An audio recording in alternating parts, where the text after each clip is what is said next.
Tara guys, turuan ko kayong paano magpaalsa ng dough. Yan, step by step. 2 cups of milk. Yan, i-heat natin sa warm milk lang at lagyan natin ng 2 tablespoon of yeast, 1 teaspoon of sugar and 1 teaspoon of flour. Yan, para mabilis umalsa yan at mix nyo.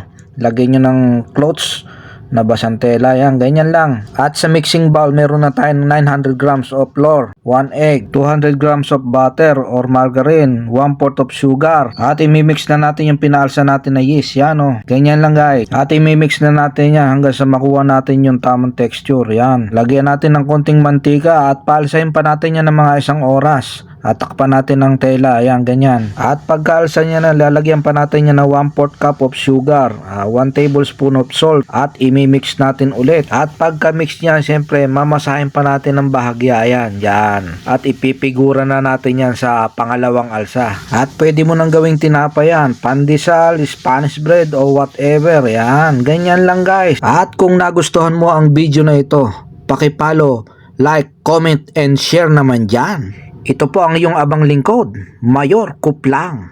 Salamat!